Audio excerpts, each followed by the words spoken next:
Friends, आज हम NMS exam जो कि आप सभी के 19 जनवरी 2025 को डिसाइड है, उसके लिए सेट का महत्वपूर्ण पेपर्स जो कि पिछले साल या पिछले वर्षों में आए हुए हैं उनके क्वेश्चंस आज के इस वीडियो में सोल्व करेंगे।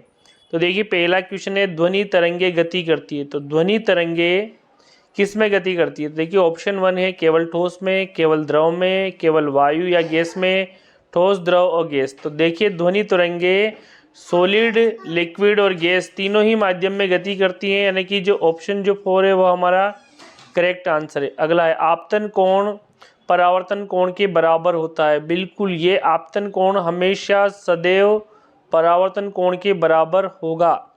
दूसरा है चाल का मूल मात्रक क्या है? तो देखिए, जो चाल है जो उसका मूल या एसआई मात्रक है मीटर बटे सेकंड। तो यानी कि जो ऑप्शन 4 है वह हमारा करेक्ट आंसर। अगला है इंद्रधनुष बनने की परिघटना कहलाती है परावर्तन, विक्षेपण, विसरित परावर्तन और पाश परिवर्तन। तो देखिए, डिस्पर्जन ऑफ लाइट यानी कि विक्षेपण जो है इंद्रधनुष बनने की परिघटना पर आधारित है। अगला है डबल रोटी के निर्माण के दौरान निकलने वाली गैस है। तो जो डबल रोटी है उसके निर्माण के दौरान निकलने वाली गैस है कार्बन डाइऑक्साइड है। तो ऑप्शन जो 2 है वह हमारा करेक्ट आंसर है। नेक्स्ट क्वेश्चन है सीएनजी ईंधन का ऊष्मीमान है। तो सीएनजी ईंधन का ऊष्मीमान है 50,000 किलो जूल पर किलोग्राम। तो यानी कि जो ऑप्शन जो 3 है वह हमारा करेक्ट आंसर है, यानी कि 50,000 किलो जूल प्रति किलोग्राम, यानी कि 1 किलोग्राम के दहन पर 50,000 किलो जूल एनर्जी निकलती है। अगला है अधातु का उदाहरण है। देखिए, सल्फर है, आयरन है, जस्ता है, कॉपर। तो जो सल्फर जो है वह अधातु का उदाहरण है, जबकि आयरन, कॉपर और जस्ता ये सभी धातु हैं। नींबू में कौन सा अम्ल पाया जाता है? तो देखिए, नींबू जो है इसके अंदर सिट्रिक अम्ल पाया जाता है। कौन सा अम्ल? सिट्रिक अम्ल, यानी कि ऑप्शन जो 2 है वह हमारा करेक्ट आंसर। सिरके के अंदर एसिटिक अम्ल होता है, ऑक्जेलिक अम्ल टमाटर में होता है, जबकि लैक्टिक अम्ल दही के अंदर होता है। अगला क्वेश्चन, निम्न में से किस विलयन में विद्युत धारा का प्रवाह नहीं होगा?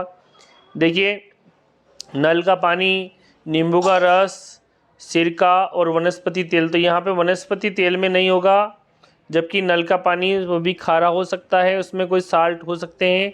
नींबू का रस ऑलरेडी अम्ली है, सिरका भी अम्ली है। तो इस प्रकार जो वनस्पति तेल है इसमें विद्युत धारा का प्रवाह नहीं होगा।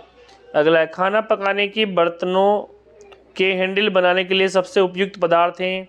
तो देखिए, पॉलीथीन, नायलॉन, बेकेलाइट और पीवीसी। तो ये जो बेकेलाइट है ये हैंडल बनाने के लिए काम में लिया जाता है, कुकर्स वगैरह इनके, क्योंकि ये एक प्रकार का ताप दृढ़ बहुलक का उदाहरण है या ताप दृढ़ प्लास्टिक का उदाहरण है। नेक्स्ट है हमारा 11वां क्वेश्चन, 1 हर्ट्ज बराबर है। तो देखिए, हर्ट्ज का मतलब होता है प्रति सेकंड, यानी कि 1 सेकंड में तरंगों की संख्या, यानी कि 1 सेकंड यानी कि 60 कंपन प्रति मिनट, यानी कि 60 कंपन प्रति मिनट यानी कि 60/60, यानी कि 60 वाइब्रेशन अगर हम करेंगे और नीचे भी 60 सेकंड होगा तो 60 का 60 से होगा तो 1 प्रति सेकंड आ जाएगा यहाँ पे। तो इस प्रकार जो ऑप्शन 3 है वह करेक्ट आंसर है। कितने डेसिबल से अधिक शोर हमारे शरीर के लिए कष्टदायक है? तो देखिए, 80 डेसिबल से ऊपर की ध्वनि हमारे शरीर के लिए हानिकारक होती है, यानी कि ध्वनि प्रदूषण की कगार में आती है। एकांक क्षेत्रफल पर प्रति एकांक क्षेत्रफल पर लगने वाले बल को क्या कहते हैं? बहुत ही महत्वपूर्ण क्वेश्चन है, दाब कहते हैं, यानी कि P बराबर F/A, यानी कि दाब बराबर बल बटे क्षेत्रफल, ये दाब का। और इसका मात्रक अगर पूछा जाए तो न्यूटन प्रति मीटर का स्क्वायर, क्योंकि दाब बल का मात्रक न्यूटन होता है और एरिया का मात्रक मीटर का स्क्वायर होता है। तो इस जो दाब का मात्रक आ जाएगा न्यूटन पर मीटर का स्क्वायर।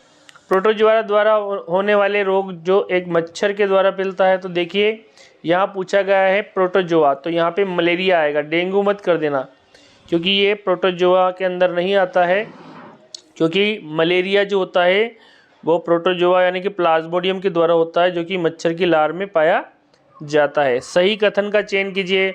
गुणसूत्र केंद्रिका में स्थित होते हैं, कोशिका केंद्रक में स्थित होती है, जीन गुणसूत्र में स्थित होते हैं, और केंद्रक और कोशिका झिल्ली से घिरी होती है। तो इसमें सही कथन आपको बताना है। तो गुणसूत्र केंद्रिका में होते हैं, ये सही नहीं है। कोशिका केंद्रक में स्थित होती है। ये भी गलत है, कोशिका केंद्रक में नहीं होती, जबकि केंद्रक कोशिका में होता है। तीसरा ऑप्शन यहाँ बिल्कुल करेक्ट है, gene are located in chromosome, जो कि जीन जो होते हैं वो गुणसूत्र पर लगे होते हैं। कोशिका के अंदर केंद्रक होता है और केंद्रक के अंदर गुणसूत्र होते हैं, और ये जो गुणसूत्र पर ही जो जीन है, जो कि आनुवंशिकता की इकाई हैं, ये रेखीय क्रम में लाइनियर फॉर्म में लगे रहते हैं। नेक्स्ट क्वेश्चन देखिए 16वां क्वेश्चन, कलिका द्वारा यानी कि बर्डिंग मेथड द्वारा तो किसके अंदर जनन होता है? कलिका द्वारा जनन होता है तो मुकुलन विधि किसके अंदर होता है? पैरामीशियम, हाइड्रा, अमीबा और बैक्टीरिया। तो हाइड्रा के अंदर बर्डिंग मेथड यानी कि मुकुलन विधि द्वारा। मक्का की फसल उगाने के लिए कौन सी परिस्थिति आवश्यक नहीं है? तो देखिए मक्का की जो फसल है उसके लिए कम तापक्रम, आर्द्रता, वर्षा और उच्च तापक्रम। तो देखिए इसके लिए उच्च तापक्रम की आवश्यकता नहीं, वर्षा तो चाहिए, इसके लिए कम तापक्रम भी चाहिए, आर्द्रता भी चाहिए, लेकिन उच्च तापमान की ज़रूरत नहीं होती है मक्का के लिए। अगला है शुद्ध जल होता है, तो शुद्ध जल जो होता है वो न्यूट्रल होता है, इसका पीएच मान 7 होता है। संचरणीय रोगों का प्रमुख कारक है, यानी कि जो ज़्यादातर जो कम्युनिकेटिव डिसीज़ होती हैं वो होती हैं घरेलू मक्खी द्वारा, यानी कि हाउस फ्लाई के द्वारा। और पेनिसिलिन नामक प्रतिजैवी की खोज किसने की थी? इसकी खोज की थी अलेक्जेंडर फ्लेमिंग ने। कब की थी? 1928 में। ये भी आपको बहुत इंपॉर्टेंट क्वेश्चन है। 1928 में अलेक्जेंडर फ्लेमिंग ने पेनिसिलियम नोटेटम नामक कवक में पेनिसिलिन जो है एंटीबायोटिक, जो फर्स्ट एंटीबायोटिक, उसकी खोज की थी, और इसके उपलक्ष्य में उनको नोबेल प्राइज़ भी मिला था इस डिस्कवरी। मछलियाँ किस अंग से श्वास लेती हैं? बहुत ही इंपॉर्टेंट क्वेश्चन है। गिल्स के द्वारा यानी कि गलफड़ों की सहायता से मछलियाँ सांस लेती है, गलफड़ों की सहायता से। अगला अपशिष्ट जल उपचार के सह उत्पाद हैं अपंग व कोक, अपंग व जैव गैस, और एलपीजी और सीएनजी, कोक और मोन। तो अपंग और जैव गैस यानी कि स्लज और बायोगैस यहाँ प्राप्त होती है।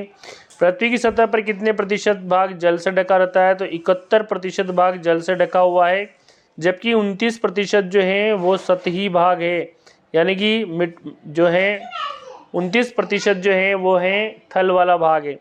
निम्न में से कौन सा वन का उत्पाद है? देखिए वन से प्राप्त होने वाला केरोसिन, कोक, बिटुमिन, प्लाईवुड। तो प्लाईवुड जो कि वन से यानी पेड़ पौधों से प्राप्त होता है, पृथ्वी का मध्य भाग कहलाता है। बहुत ही इंपॉर्टेंट क्वेश्चन। क्रस्ट, मेंटल, बाह्य कोड और आंतरिक कोड। तो इसको आंतरिक कोड बोलेंगे, क्योंकि बाह्य कोड तो नहीं आएगा। और यहाँ पे 25 क्वेश्चन हमने कर लिए हैं। आगे बढ़ते हैं, इंपॉर्टेंट क्वेश्चन। नेत्र के उस भाग का नाम बताइए जो नेत्र को रंग प्रदान करता है। तो देखिए नेत्र से भी कई सारे क्वेश्चन आते हैं कि नेत्र को रंग प्रदान करने वाला। तो देखिए ये जो आइरिस जो है इसके कारण नेत्र का रंग अलग अलग होता है। किसी की आंख बुरी होती है, किसी की आंख नीली होती है, किसी की आंख काली होती है। अब कई बार क्वेश्चन आ जाता है कि नेत्र का कौन सा भाग दान किया जाता है, तो तब आपको करना है कॉर्निया। और कई बार क्वेश्चन ये भी आ जाता है कि रेटिना यानी कि इमेज कहाँ बनता है नेत्र के अंदर, तो वो बनता है रेटिना पर। ओके। और लेंस कैसा होता है? हमारा लेंस होता है कॉन्वेक्स यानी कि उत्तल लेंस होता है। और दूर दृष्टि दोष के लिए हम उत्तल लेंस का चश्मा लगाते हैं, जबकि निकट दृष्टि दोष के लिए अवतल लेंस का। परजीवी पादप है, बहुत ही इंपॉर्टेंट क्वेश्चन है। जो अमरबेल जो पौधा होता है वो परजीवी है और एक लिंगी पुष्प का उदाहरण है। सरसों ये द्विलिंगी है, गुलाब ये भी द्विलिंगी है, पिटूनिया भी द्विलिंगी, जबकि पपीता जो है, कुकुम्बर है, पपीता है, खीरा वगैरह ये एक लिंगी है। यानी कि इनके जो पुष्प होते हैं उनके अंदर या तो मेल वाला पार्ट होता है या फीमेल वाला पार्ट होता है। मेल वाला पार्ट यानी कि एंथर वाला स्टेमेन वगैरह, जबकि फीमेल वाला पार्ट जो है वो पिस्टिल, वो या तो दोनों में से एक ही होगा इसमें। थायरोक्सिन हार्मोन की कमी से कौन सा रोग हो जाता है? तो देखिए रिकेट्स, स्कर्वी, गोइटर और हीमोफीलिया, यानी कि घेंगा रोग हो जाता है थायरोक्सिन हार्मोन की कमी से। थायराइड ग्लैंड्स इसको रिलीज करती है और आयोडीन इसके लिए चाहिए। निम्न में से बाह्य निषेचन किस में होता है? तो वेरी इंपॉर्टेंट क्वेश्चन है। मानव में आंतरिक निषेचन, मुर्गी में भी आंतरिक निषेचन, गाय में भी, जबकि मेंढक के अंदर बाह्य निषेचन होता है। तो बहुत ही इंपॉर्टेंट क्वेश्चन, मेंढक है, मछली है, तारा मछली है, इन सब के अंदर बाह्य निषेचन होता है, यानी कि तारा मछली में भी बाह्य निषेचन होता है, मेंढक में भी बाह्य निषेचन होता है। तो ये याद रखना है आपको। नेक्स्ट क्वेश्चन है, सभी क्वेश्चन इंपॉर्टेंट है और अगले क्वेश्चन की ओर बढ़ते हैं हम। 31वां क्वेश्चन ये रहा, मनुष्य में लिंग गुणसूत्र की प्रक्रिया में पुत्री का निर्माण होता है। तो पुत्री का निर्माण कब होगा? एक एक्स गुणसूत्र से, एक वाई गुणसूत्र से, दो वाई गुणसूत्र से, तो दो एक्स गुणसूत्र। तो ऑप्शन जो 4 है वह करेक्ट आंसर, यानी कि 2 एक्स गुणसूत्र के द्वारा पुत्री का निर्माण होगा। तो यानी कि जो ऑप्शन जो है 4 वो आपका करेक्ट आंसर। जब इस प्रकार की क्रोमोसोम वाली कंडीशन बनेगी XX, तब क्या होगा? पुत्री। पादप का जननिक भाग क्या है? तो जो पुष्प जो है, फ्लावर है, पादप का जननिक भाग है।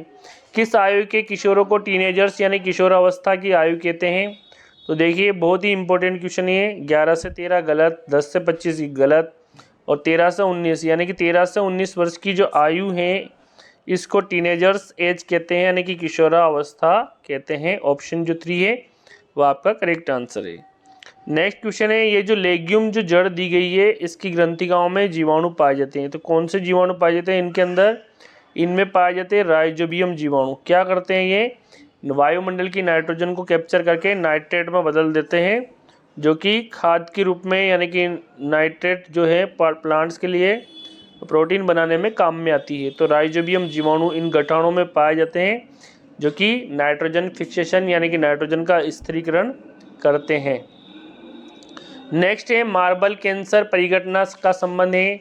तो देखिए जो एसिड रेन जो होती है, अम्ल वर्षा, वो मार्बल का कैंसर कहलाती है, क्योंकि जब अत्यधिक प्रदूषण के कारण सल्फर डाइऑक्साइड, कार्बन मोनोऑक्साइड और नाइट्रोजन के ऑक्साइड जो निकलते हैं, उनके कारण उन ऑक्साइड, जब वो ऑक्साइड बारिश के साथ, बारिश के पानी के साथ जब मिल जाते हैं तो अम्ल का निर्माण कर लेते हैं। और जब ये अम्ल वाली जो बारिश है जब ज़मीन पे आती है तो इसे अम्ल वर्षा यानी कि एसिड रेन या किलर रेन या मार्बल कैंसर कहते हैं। और इसके कारण ही हमारा जो संगमरमर है वो ख़राब हो जाता है, पीला पड़ जाता है, और इसके कारण हमारा जो ताजमहल है वो अपना जो रंग है पीलापन पे आता जा रहा है। इनमें से कौन सा जैविक घटक है? तो देखिए पत्थर ये निर्जीव है, जल ये भी निर्जीव है, मिट्टी ये भी निर्जीव। तो मछली यहाँ पे जैविक घटक के अंदर आएगा, यानी कि प्लांट्स और एनिमल जैविक घटक। मोनाकी पर्वत बहुत ही इंपॉर्टेंट है, किस महासागर में स्थित है? तो ये जो है ये प्रशांत महासागर में स्थित है। तो ऑप्शन जो फर्स्ट है वो आपका यहाँ पे करेक्ट आंसर है, प्रशांत महासागर में स्थित है। नेक्स्ट है, इनमें से पवन की दिशा बताने वाला यंत्र है। तो देखिए दिक्सूचक ये जो है दिशा बताता है, एनीमोमीटर, तापमापी, वायु दाब मापी। तो पवन की दिशा एनीमोमीटर द्वारा मापी जाती है, वायु दाब मापी यानी कि बैरोमीटर के द्वारा वायु का दाब नोट किया जाता है। और केंद्रीय शुष्क क्षेत्र अनुसंधान केंद्र काजरी ये कहाँ स्थित है? तो बहुत इंपॉर्टेंट क्वेश्चन, ये जोधपुर में स्थित है। जोधपुर काजरी जोधपुर में स्थित है। इसका मुख्यालय सेंटर एरिड जोन और रिसर्च इंस्टीट्यूट जोधपुर। शुष्क मौसम में अपने पत्ते गिरा देने वाले क्या पादप वन को क्या कहते हैं? तो ये है पतझड़ वन, क्योंकि अपने पत्ते गिरा देते हैं। और नेक्स्ट जो क्वेश्चन है वो आपके SST से रिलेटेड आ जाते हैं, इनके भी आपको नोट कर लेना है। भारत के किस राष्ट्रपति को मिसाइल मैन यानी कि मिसाइल मैन के नाम से जानते हैं? तो APJ अब्दुल कलाम इनको मिसाइल मैन के नाम से जान जाते हैं। 5 मिसाइलें बनाई थी इन्होंने, नाग, त्रिशूल, पृथ्वी, अग्नि और आकाश। चांद बावड़ी आभानेरी किस जिले में है? तो ये दौसा जिले में है। चांद बावड़ी आभानेरी प्रसिद्ध स्थान है, दौसा चांद बावड़ी आभानेरी। दिल्ली पर तुगलक वंश का शासन कब हुआ? तो 1320 से लेके 1414 के बीच में तुगलक वंश का शासन स्थापित हुआ, और इसके बीच में उन्होंने तुगलक ने शासन किया था। निम्न में से कौन पृथ्वीराज चौहान के वंशज हैं? इनमें से देखिए हम्मीरदेव चौहान बिल्कुल करेक्ट आंसर है। महाराणा प्रताप सिसोदिया वंश के थे, और शिवाजी, और यहाँ पे एक और है शाहजहां। तो यहाँ पे हम्मीरदेव चौहान इनके वंशज थे, पृथ्वीराज चौहान के। मेवाड़ का कौन सा शासक कला और साहित्य का महान संरक्षक था? कई बार कंपटीशन एग्जाम में पूछा जाता है, तो जब भी इस तरह का क्वेश्चन आए तो राणा कुंभा बिल्कुल करेक्ट आंसर है। राणा कुंभा साहित्य के क्षेत्र में बहुत ही इम्पोर्टेंट स्थान रखते हैं। राणा कुंभा बिल्कुल करेक्ट आंसर, राणा कुंभा। और महाराणा प्रताप का जन्म कहाँ हुआ था? तो बहुत ही इम्पोर्टेंट क्वेश्चन है। इनका जन्म हुआ था कुंभलगढ़ में। कब हुआ था? 1540 ईस्वी को। और किस तारीख को? 9 मई को। नेक्स्ट जो है आखिरी क्वेश्चंस और बहुत ही इंपॉर्टेंट, ब्रह्म समाज का गठन किसने किया था?